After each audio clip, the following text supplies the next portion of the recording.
So kuba nothuli mama. Dana siswaphi. No problem. Ubi siswaphi. Wala. Washo. No problem. We work on it. Manje kwamanje ngisafuna sishumayela. Mama mbonani kuba nothuli. Bandi. Auntie. No problem. Asithandaze mthule sithandazela ubaba kakho. Speedy recovery. Yangizwa. God will set you. Speedy recovery. God will set you. Shall be fine. Can you read the verse so that you see? Amazothi sangena esontweni indaba yenza nje waphela wangena ngo-12 ufike ngo-7 wafuka washaya ama-tongues shevere makaqeda waprofetha makaqeda wasithandazela akufundanga nezwi asilazi nokuthi lafunda kubani ivesi vele nje waprofetha baphizi ngama-gift vele uma ukhonza lapha kulesi sonto labaprofetha uyakasifathane hey Jehova funda Constance hey Isaiah 53 verse 1. Ngubani owakholwa ngesikuzuleyo? Okay, qhubeka. Ingalo kaJehova yambulelwa bani na? Ingalo kaJehova yambulelwa bani na? Okay. Can you read in English please? Ubani thuluma. Wakamdala. Ngicela umbeke umthandazo. More especially this season. Something great is going to come. Yes? Yeah. Kuhle lokusayo. Angifundele futhi. Who has believed our message? Who has believed our message? Message. Qhubeka. And to whom has the arm of the Lord been revealed? Hallelujah. Amen. Asicimele ama-rice. Yes. Prophet. So whose report are we going to believe? Whose report are we going to believe? Raise your right hand. Say, my Father, I receive my blessing. In the name of Jesus. Say, Father, release what's mine. In the name of Jesus. Somebody shout amen. Some Chinese and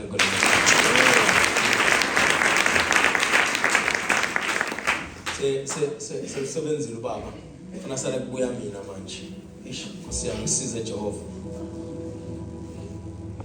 indaba zabantu ezirola la ekhanda. So in this life you have to have something or someone you believe in. Yangezwa mos. Whose report are you going to believe? Kulula ukukholwa abathakathi, right? Kulula ukukholwa umndeni wakho. Ngichazile indaba yesandla kanza kwethu. Ngasho ukuthi mangisiphakamisa abathi ngiyabakhomba mangisifaka labathi njani ningixolele angisazi ngisibekephi manje.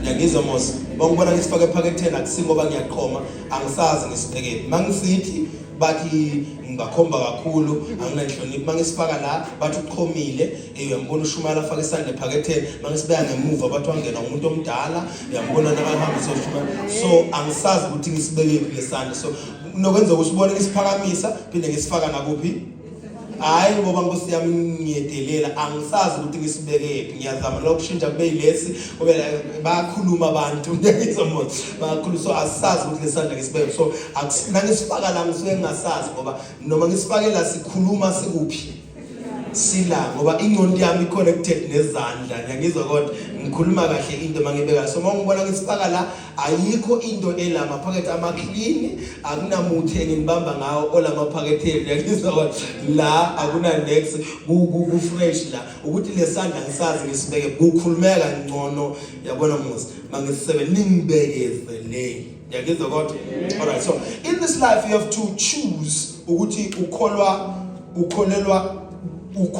ini noma ukholwa ubani ngiyangizwa mos ukhonza ini noma ukhonza bani ngiyangizwa kodwa.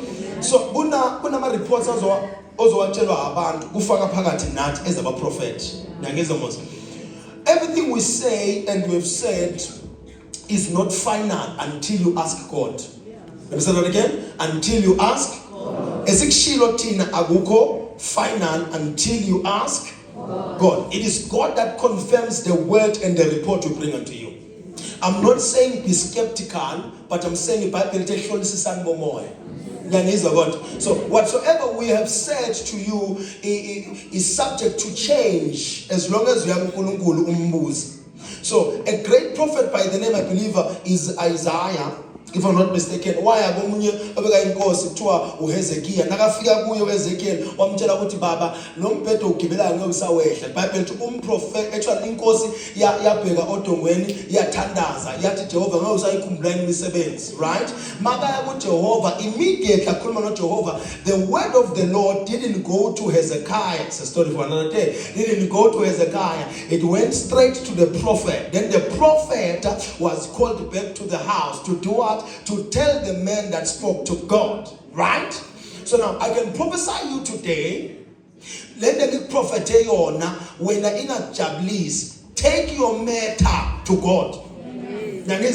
So I can say mina ubaba uthi futhi ungangiblame. Hayi ukuthi ngiyakuzonda bonke laba abanye ukhulume kahle, ngimukhuluma nje ngokufa, ngimukhuluma ngokugula, ngimukhuluma ngesinyama, ngimukhuluma ukuthi ngiloyiwe kuphela. Mina vele shothi uNkulunkulu akangithanda. Hey, uyakuthanda. Take the matter back to God. Let me say that again. Take the matter back to want to take the matter back to God. God will give me another way. I think you have heard me prophesying someone as some prophet before. Why? The person has taken the matter back to God. But if you don't take the matter back to God, so whose report are you going to believe? So we are scheduled to choose a believer. So let's say it is subject to change as long as you meet God. It will not change if you don't go back to God. So God is your father. If lento ibona empilweni yakho ingekho right, ungayithandi futhi ungayizwa, buyela kubani? Abekho abantu bamla. Buyela kubani? So it means now you always have access to God, and uNkulunkulu angayishintsha lento ongayithandi empilweni yakho. Kodwa ebenguzele namhlanje ubaba uthe let's announce people to levels of grace. Labantu abalanga phakathi, God is announcing you to divine favor this month. Understand that I said that this month is a month of reports. So reports left, right, and center. The reports that are coming, they are coming with favor. We are announcing you to divine favor. So you will experience favor this season. Number two, you will experience uncommon grace this season. As we are entering a new month, you will tell a reporter Venezuelan about let's announce you to a level of uncommon grace. So right now you will work with uncommon grace. If you read the word in 2 Corinthians chapter number 9 verse number 8, my grace is sufficient for thee. So now this month you will be operating in the month of June. Like when I shut down, when I strikes, when I see don't worry, you will operate in uncommon grace. You will operate in uncommon grace. Psalm chapter number 5 verse number 12, you will operate in divine favor this month. People they will show you favor. They will treat you with favor. You will experience favor in their atmosphere. Now you will be walking on pathways opened by favor. This month, as I stand on Psalms 121 verse number 7 and 8, they will probably call supernatural preservation. When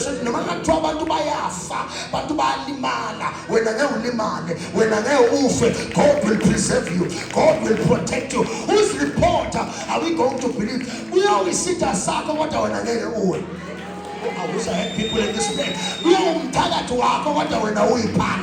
In the name of I stand on 3 John chapter number 1 verse number 2. The Bible I pray that you prosper as your soul prospers. This month we introduce you to divine health. This month. Isifo ngemsazi this month. Lento sihluphe unyaka kusukela ukala kuze beyimanje yahamba namhlanje, because we are receiving grace for what we call a divine health right now. Malachi 3 verse number 10. This month we are announcing you to open heavens. Oh, in the month of reports, izulu liyovuleka. lekho abantu bakodwa ngiyoqhubeka ngikhulume ngithi mina izulu liyovuleka lithi ngeke yini inkosi yami ningiyinge ukuze ngivule amafastelo as I prophesy izulu liyovuleka. I stand on Matthew chapter number 3 until Bible wathi uJesu makafakwa nje abhajatiswa kwavuleka amazulu izulu liyovuleka. I stand up on Acts chapter number 6 if not 7 lithi uStefane abantu bamkhanda ngamatshe izulu lase liyavuleka.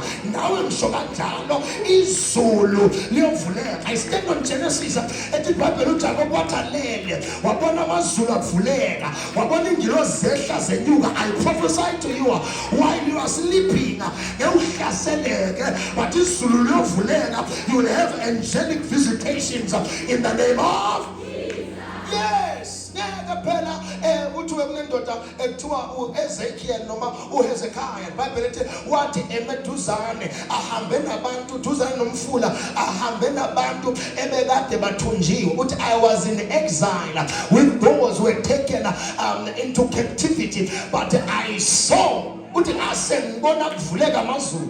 Uthi ngabona ingelozi zehla uthi zasihleli ngapha nangapha enye yayinamehlo ngapha nangapha amaphiko wabo aconnected neinyawo zakhona. Uthi ngase ngiyambona ongabonwa ngehlo lenyama. So it means now angandaba ukuthi ubanjwe isikoloto esinjani but you deserve open heavens. Oh abekho labantu laba.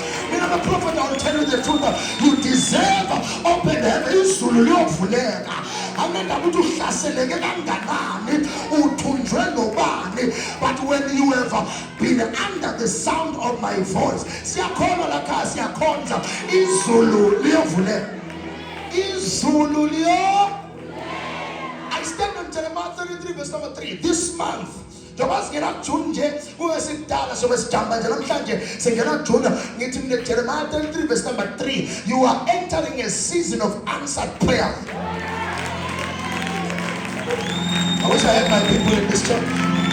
Singena la kuphendulwa khona lithanda. Your days of waiting for answers are over. You are entering a season of answered prayers. You are entering a season of answered prayers in the name of Isaiah 43 verse number 19. I'm here to prophesy now into this season. Isaiah 43 verse number 19. New opportunities. We are balaga and verse kaya.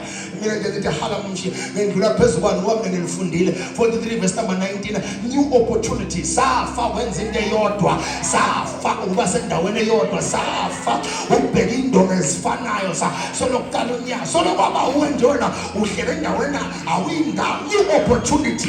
Ubaba uyovula iminyango emifunda kamstance 43 verse number 19 4 Bekani ngiyakwenza omusha. Uyeza mose uJehova behold I will do something new. Ngizela wena namhlanje.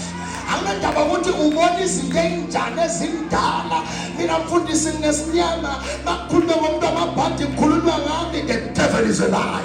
We are changing the trajectory of your life as we speak right now. The Lord is pushing you forward right now. New opportunities. Lithi bhekani ngiyowenza into entsha ekhaya lakho kunento entsha ezayo. Esikolweni kunento entsha ezayo. Emsebenzini kunento entsha ezayo.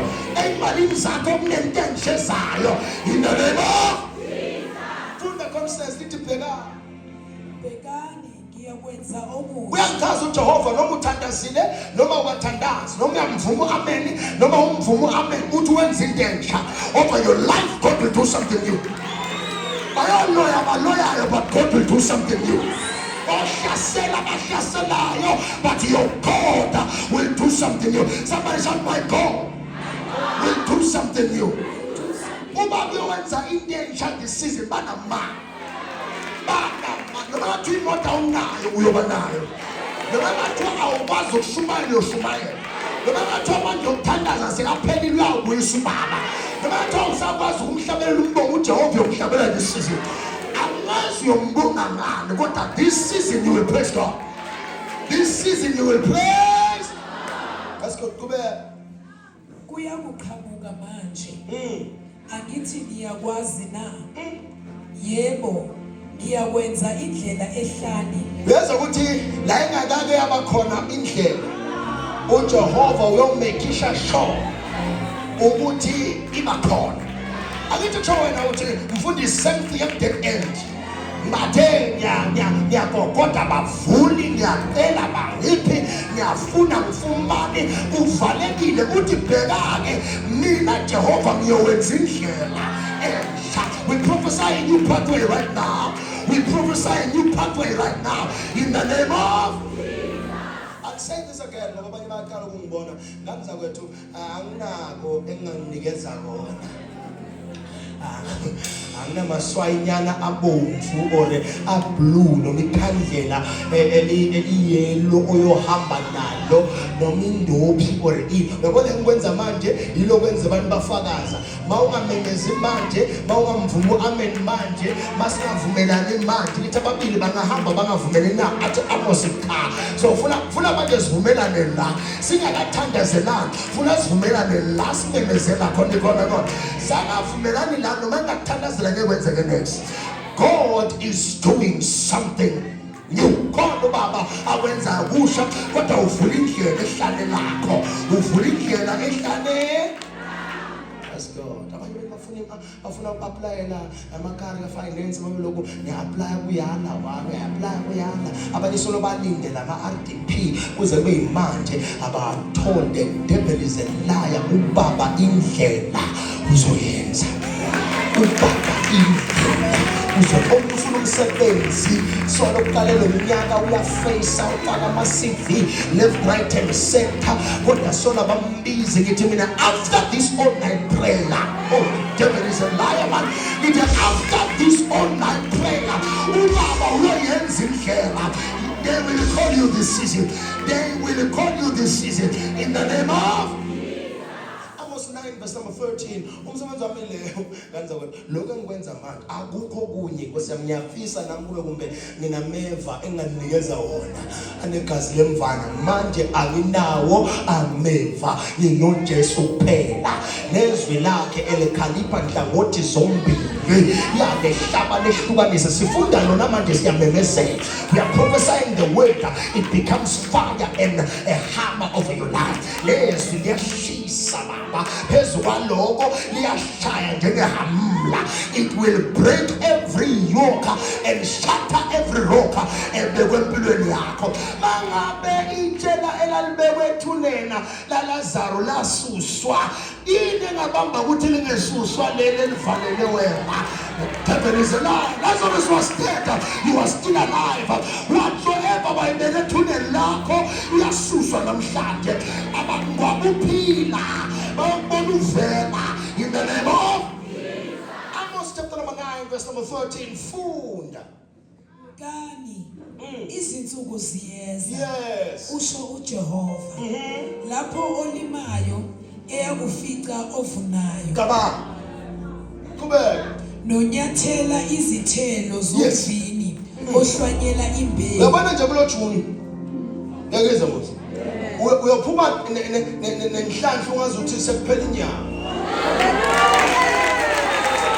lithi oyolima uyohlangana noyovuna shothi yisizini ye-abundance lesingena.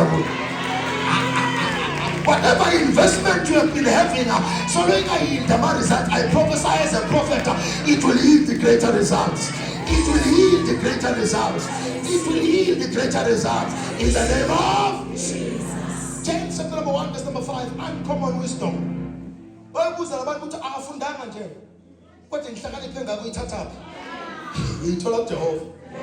Uncommon wisdom. Lendlela ohlamba lithi ofuna nje inhlakanipho akacela kuJehova.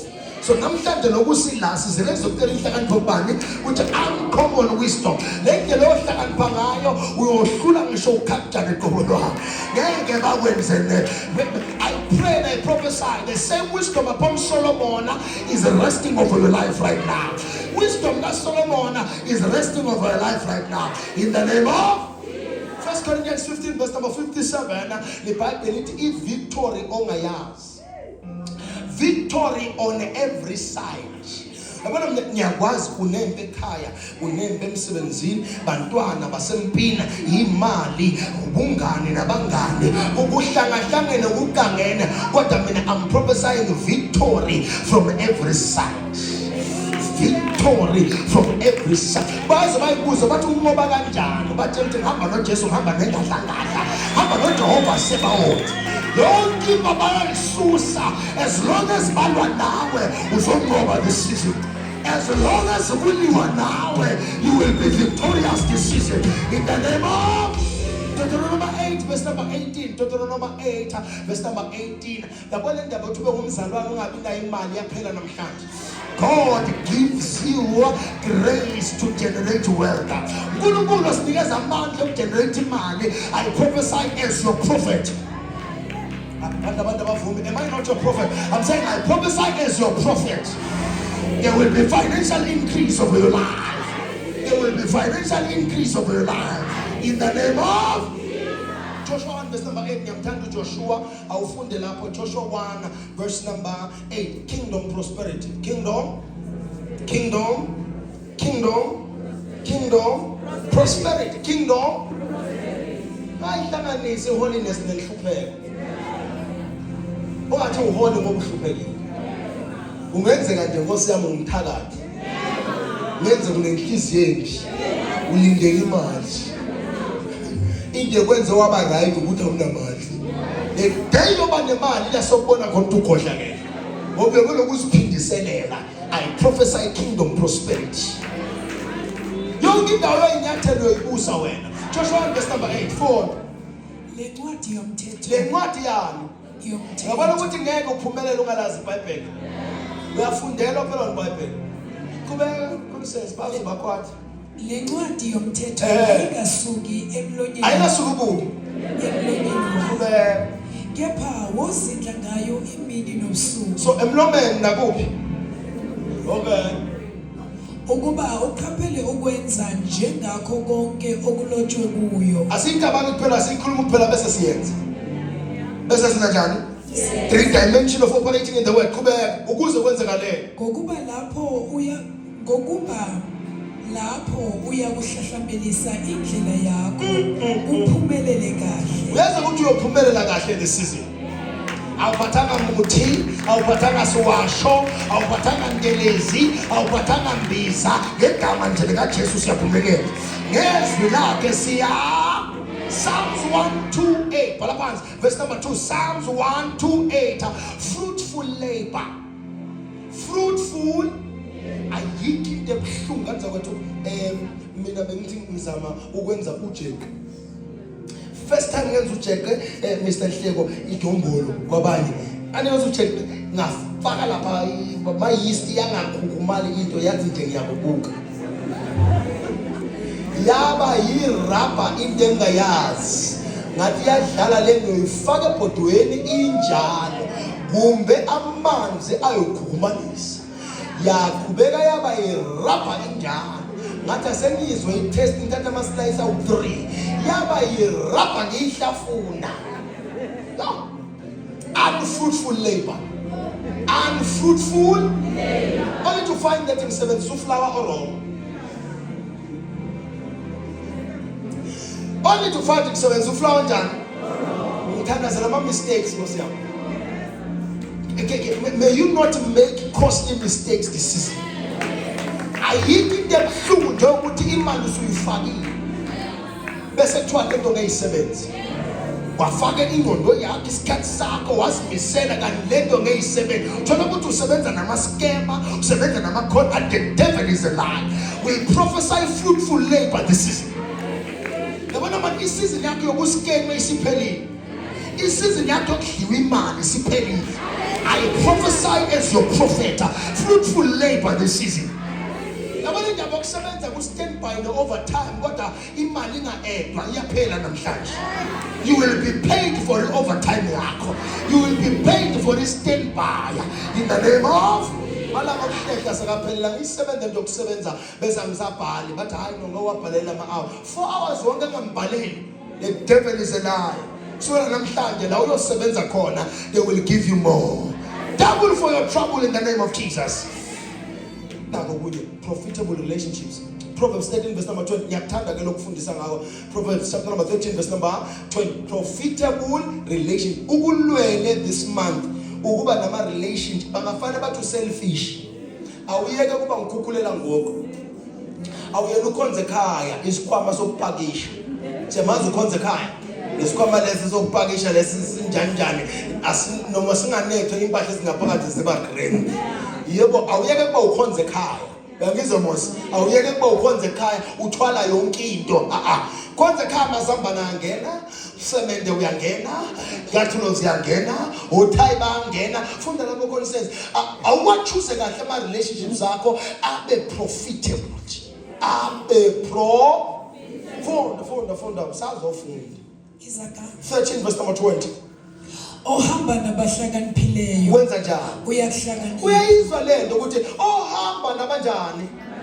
Uyowenza njani? Kubeka constance. Ngiyathanda izwi. Funda. Kepha umngane wezulu Uba yini? uyakushoshozelwa yiso.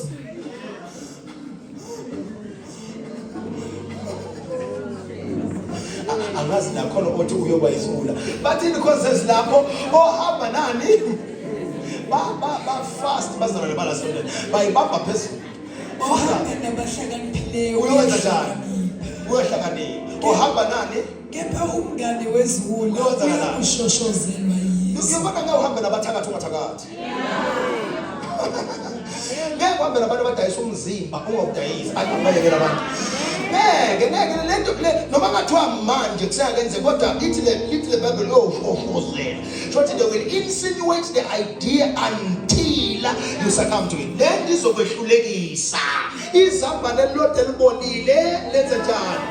Ijalo lento suka kulabantu abangekho right. Ohamba nabahlakaniphile uyowenza njani? Ohamba nabaprofeti uyowenza njani? Ohamba nama-intercessor uyowenza njani? Ohamba nama-worshipper uyowenza njani? Asihlali la kaNkulunkulu.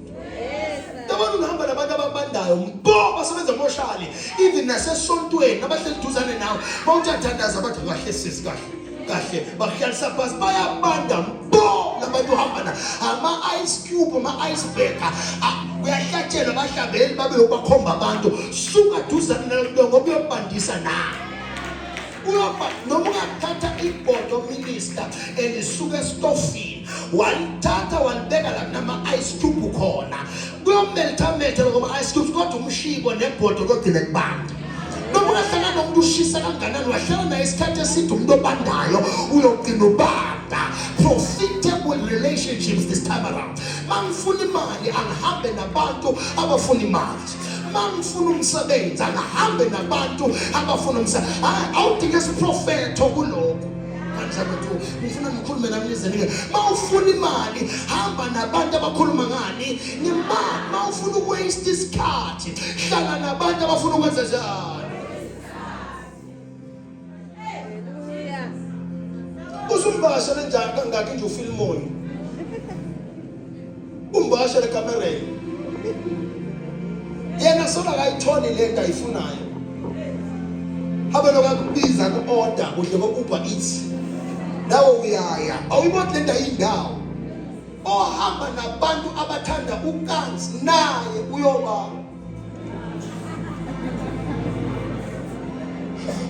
Mina ngikhuluma njengoba linjalo leli elingalifuni ohamba nalapha naye uyogcina akula. Noma ungazubavunyele kanjani kodwa ohamba nalapha angifuni ukukhuluma kakhulu ngoba basele khona. Ngithi ohamba nalapha uyogcina naye akuphi. Wahamba nabantu abahambisa idakamizwa bakafika sizokuthola bathatha nawo. Mabafika laba abashaya ngempama bashaya kakhulu wena uze umkhombe lodayisa ama-drugs uyofela into engekho. Kungcono ukuhamba ngey'nyawo than ukugibela imoto yezigebengu ngoba kungenzeka la bayakhona bayodutshulwa noma bayoganga nawe uyobalwa kubantu abakuyoganga. Lithi ohamba nabahlakaniphile uyohlakanipha. I prophesy over your life uNkulunkulu uyokuconnecta nabantu abahlakaniphile this season. Abekho abantu bamla uNkulunkulu uNkulunkulu uyokuhlanganisa nabantu abahlakaniphile is abantu aba-rich. Oh Jehova ungisondezele abantu aba-rich. Azimnandi ngiyahlala abantu aba-rich aba-complain. Bakunikeza ama-ideas. Have you tried this? Have you tried this? You see, there was this one, mina ngiyenzi lena, but whether you can start there. Bantu aba-rich abanamona bakunikeza nje. Ingaba njani le idea le? They support you because bafuna nawe ube-rich. Nkosi yami ngapha ubona Phuyana noTwayi bayahlupha labantu laba. Anombandama abahlupheka bahlezi balwa. Mawuthi ufuna ukuqala into yakho balwa now. I pray for you. May God help you this season. May God connect you with the right people this season. Wasakuthandazela ukuthi uhlangane nabantu abakwazi ukukhuluma. Hayi abakhuluma nakabi. Abakwazi ukukhuluma this season. May God help you uhlangane nabantu abakwazi ukukhulumela this season. Ngikhuluma ngabantu abakukhuluma kahle ungekho. I know a person who can do this word. In the name of Luke 2 verse number 52. Find favor with God and men. Ayikho into ebuhlungu nje ukuthi ube ne favor noNkulunkulu kodwa abantu bangakuzwa. Kubuhlungu uhlala endaweni abangakuzwa khona. Kodwa unyezwana noNkulunkulu kodwa bantu abakuzwa. Ungahlupheka phambi kwabantu unoNkulunkulu. You have favor with God but not with men. I prophesy to you. This season you have favor with God and have favor with men. With men. In the name of Philippians 4 verse number 19. Othe akafundanga verse usenkingeni manje. Othe hayi le bantu prophet kuphela akufunda ivesi usenkingeni uyobhala kuphela inki manje. Uyobhala kuphela ini? Philippians 4 verse number 19. The Bible says uNkulunkulu nje uyakwazi ukusupply. Akanenda uNkulunkulu ukuthi ufuna ini. I always tell people my God is not on budget. Mina nenda ukuthi ngihamba ngemaster akusho ukuthi wena ufuna uhambe ngemaster. Ukuthi mina ngihamba ngemaster. Bobuke ichiwa khona. Wedlula ngemaster ubuke yini? Yebo ke mina ufuna ichiwa khona uze kumina mina ngizokuthandazela. Uyahamba ngayo. Mawufuna i-V-class zokuthandazela uyahamba ngayo. We are praying for people but driver ama-GD6 manje, but driver ama-Mercedes Benz manje, but driver ama-BMW manje, but driver ama-Haval manje. Ungabuke yami, buke i-grace yami. My God is not on budget. Okwami uNkulunkulu akekho budget. uNkulunkulu angakahlanganisi kozukana ukuze kube right. He will provide for you. Abangizwanga labantu. He will provide for you. Akaze ufuna ukwakha indlu enganani, ungabuki i-bank account, ubuke i-fake yakho. Abangizwa labantu. Ngithi mina akaze ufuna ukwakha indlu enganani, ungabuki imali esebhanka. Wena okwahlanganisa iplan. Bese uya kuJehova uthi baba nayi into ngifuna ukuyakha. My God will provide for you. My God will provide for you. In the name of 4 verse number 19. Abalazi verse abantu. Phone. Bakaze uthi prophet uyakhotha. Phone. uNkulunkulu wami uzagcwalisa ukuswela konke. Uyogcwalisa ini? Ukuswela. This is the way uswela. Akuyisizi lokunanisa le. Makinyonanisa kodwa nginupho. Akuyisizi lokunanisa le. God will cover you. God will. Uyogcwalisa uNkulunkulu. In the name of First Samuel chapter number 18 verse number 1 to 3. Strategic connections. There's about a profitable relationships, right? Strategic connections. Strategic connections. Baba mthandaza strategic connections. Imagine into engabe siyayenza nje manje sesiqala yethi complex. Oh Jesus. Asilinde masipala sihlanganise yethi imali. Sivela ngama 100,000 sonke siyajoyina siqala yethi complex. Yabona ukuthi ngasekudeni. May God give you money man. So that so wenze into enkulu. Kabanga sesine university yethu. Sesihlanganisa imali lapha sise asikho ngapha ngaphambili. Singale ngemuva sima stakeholder. Sikho ngapha ngaphambili. Silenge emuva sima sebenza ngama dividends hayi ngesalary. Singale ngemuva ngasesihlanganisa imali sithi I'm telling you angazi ngikhuluma nabantu kodwa baba lokuhlanganisa labantu strategic connections. Strategic Umuntu obona ingqondo yakhe athi I will invest in this. Awubona iskill sakho athi I will invest in this. Awubona italent lakho athi I will invest in this. Ayobona ipassion ne-dedication yakho athi I will invest in. That's God, that's God. Yazi ukuthi lo this mncane kakhulu. Ngoba bafuna ukusebenza serious. May God help you. Amen. Siya ekhuthala kodwa ngifuna sikukhuthalele ukuba nento zethu.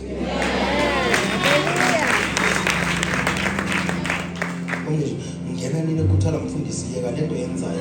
Ngitshela nje ukuthi ngena Revelation 3 verse number 8 Bible ithi uyovula umnyango akakho ngokuvala. Akile kufunza ukuthi ube right bese uyawa.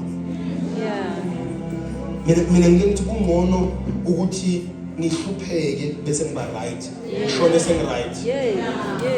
Kunokuthi vele uqala right bese uyawa. Ubuhlungu kuwa. Because uyayazi the level. Ngiyangizwa mos. Uyayazi the level. Hey, manje sokubuya phansi. Ubuhlungu bakule level bese ubuya phansi. Uhamba la wena. So uhamba la manje. I pray for you. Where we were this season. Where we were this season. In the name of Jesus. Angeke lizifo zabantu angiqhubeke. Deuteronomy 28 verse number 2, covenant blessings. Okuye sikudinga this month ma covenant blessings. Awuyeke kuhamba ngeibuso zabantu, hamba ngeibuso zikaJehova. Amen. Hallelujah. Hayi man, asethi mina ugogo nangu uzongibusisa ngeba right. Uyosiza wonke umuntu uzisiza umthakathi. Nengizombuza. Awuyeke gijimisa ibuso zabantu. Ufuna ibuso kuba akusuke kuJehova covenant blessings. Covenant blessings. Ubaba ngeke akulethelana akulethela ukuthi ufuna uyonikela edowntown komunye ugogo ohluphekayo nabobhoza abagobele ukuze ubusiseke. I'm not saying we shouldn't help the poor, but ngeke ubaba kuthiwe nje sibuso sakho yena usibheke kuloya muntu loya ufuna umfuna uziyomthola edowntown ubusise yena ngokungani ubusiseka. The devil is a liar, man. The devil is a liar. They are covenant blessings. The fact that I am in God uneyibuso zakhona.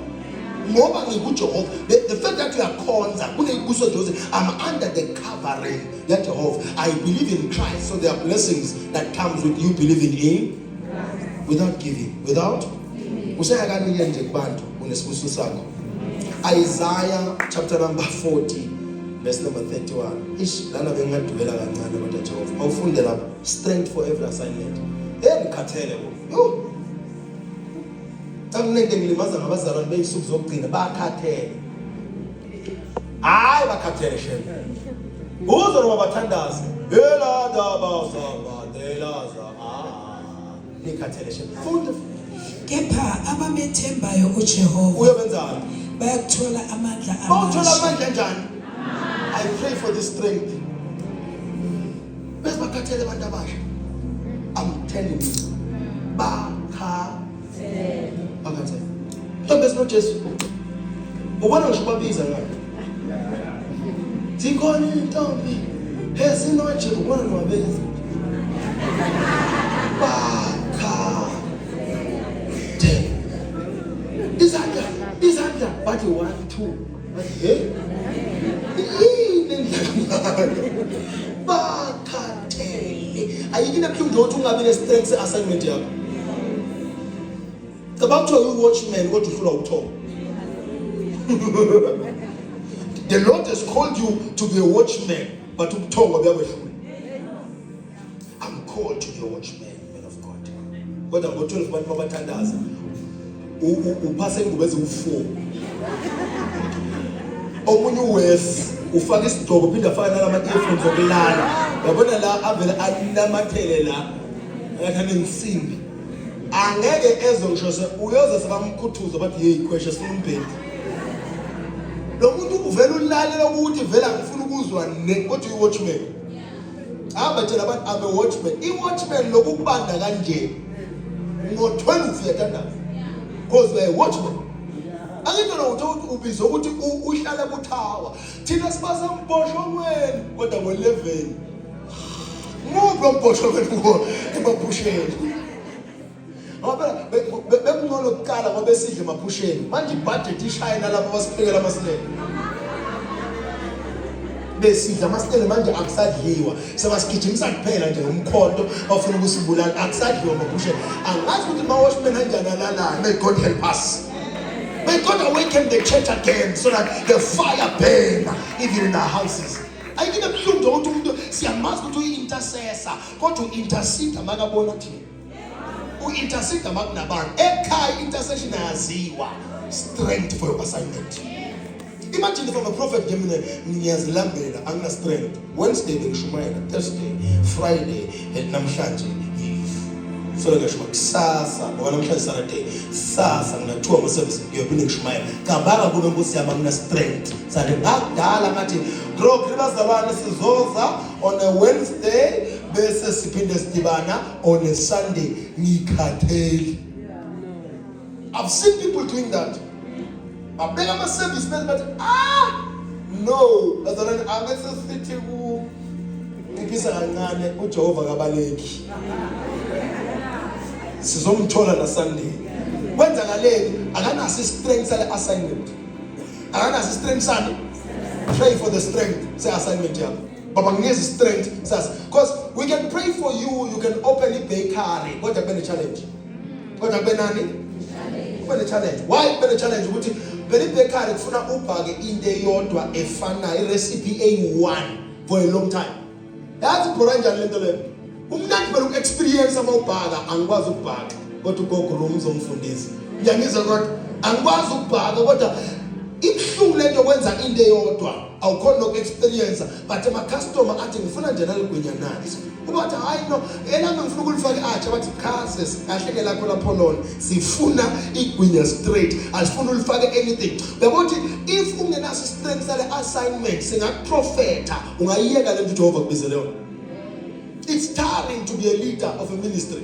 Ungayeka uyekiswe inhlamba zabantu uyekiswe inkulumo zabantu uyekiswe inhlebo zabantu. So you need strength for the assignment.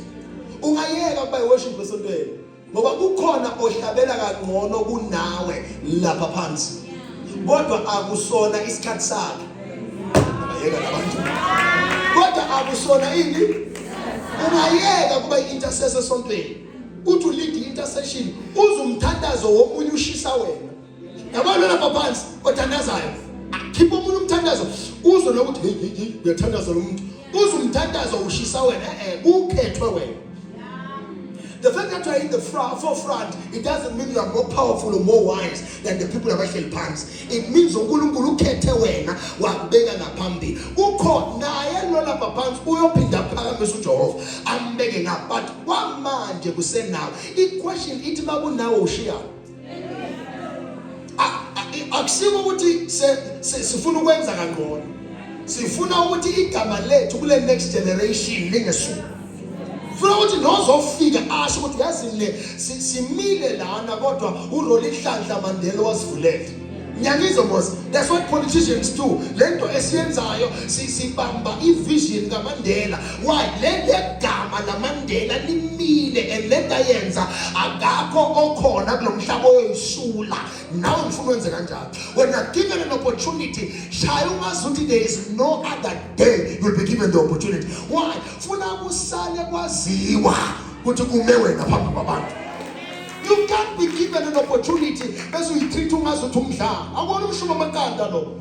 Akusona islip sasemakuleni ngenza kwethu. Mawunikezwe ithuba, give it your best shot. Mangathiwa uyahamba bawangifundisa ushumayela washo njalo but mawushumayela minister funa ushumayela ungazuthi le shumayelo bangathiwa sabela mbhekumulo uyabizwa uyojajwa ngayo ezulwini ungangena noma ungayesokweni. So every time you preach, you must preach as if now I can die on this altar. I feel about to well done, my son. To well done, my faithful servant. If let the oil keep high, no more shumayelayo, unga tu ya for your judgment, I only ungene ezulwini yeka.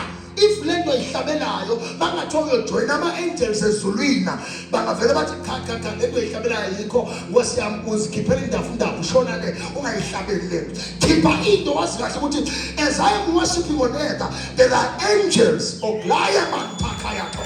There are angels asezulwini but they bow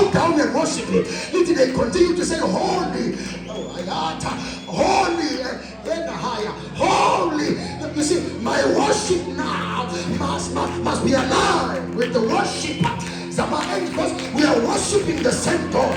Although I'm a mortal, but I'm given a privilege. A privilege. Ukwenza into yana. Yenziwa nanga. So funa labanga lebathi siyayizwa indumiso emhlabeni. Bathi baba nabasemhlabeni bayakudumisa. Baba baphakami. Into yenza ngapha izwakale nanga.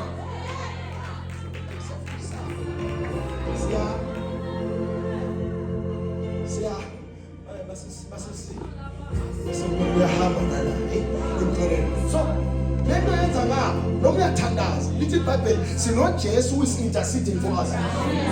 So if I'm praying this side, it means my prayer must somehow match the level of Christ. Because there is already someone who is interceding in the realms of the Spirit, literally on behalf of the church. So if I intercede, I must match the frequency of Christ.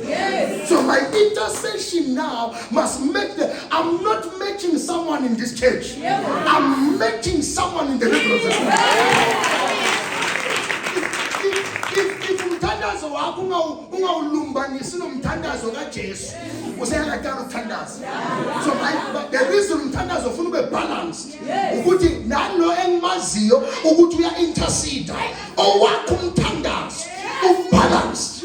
The reason isingaphelelwa amandla masithandaza ukuthi kunoJesu ethi iBhayibheli solavuswa babafileyo lithi uyasinyusela on the other side. So we are no longer weary in prayer.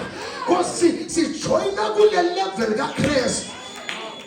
Lithi moya ngcwele noma singazi ukuthi isithandazo esithina. Lithi moya ngcwele uye osinikeza ngisho namagama.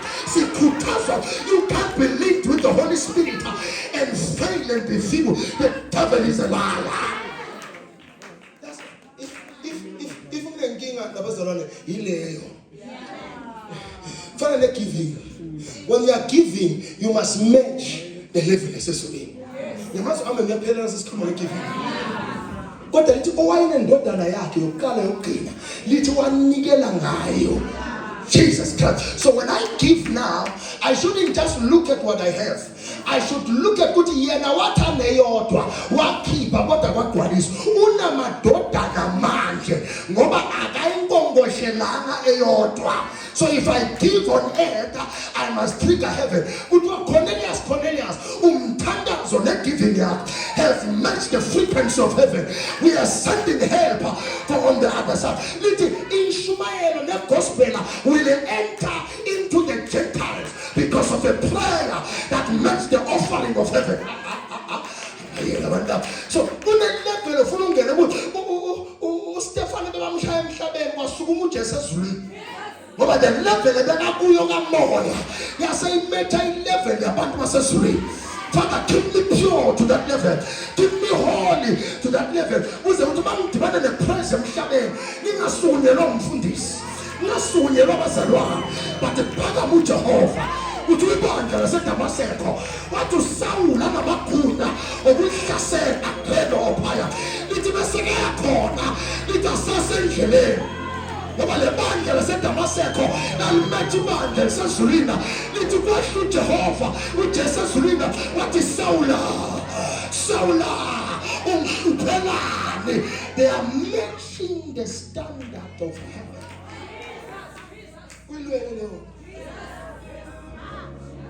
Size Nkosi mana ngimethe standard sasezulwini mana ngimethe istandard sakuphi umsesikolweni. Daniel, in the book of Daniel chapter number 1, literally they were in a foreign land. Not circumcised but castrated. Sengasho kanjalo. Bebenziwe abathi letha ama eunuchs labantu labo. Ababukanga yonke leyo nto. Lithi babanikezwe incwadi. They became 10 times better than abantu abayi-understandayo le language, le tradition, ne culture, nalento efundiswayo.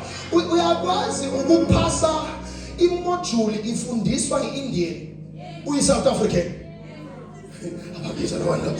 Uyipasa noma akakhuluma umuzwa nakahle lesingisakha us-understand kodwa ube 10 times better. So angiye esikolweni just ukuchaza umzali. I am matching the standard of about Abednego, Shadrach, and Daniel. I must be 10 times better. I'm not trying to pass, Lana. I'm trying to meet the standard of a man that does not pass it. The way is about level and Kulungayo. No, their level of wisdom became a defense system of heaven. That's what we're looking for. This is it. But the Parami said, Nanga mabhubesi. Ngiyesaba. Angisho ukuthi uye Kruger National Park azokudla.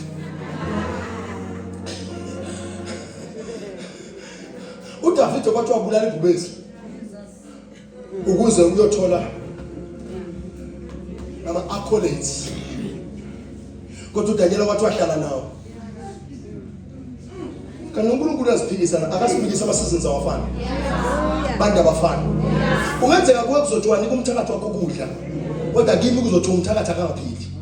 Suffer no which to live. But kuwe kuthiwa umnikeze ukudla umneze amanzi. Ungasekona kulwa nami mangithi mina bahamba. Mangithi mina by force wonke olwa nami uyahamba.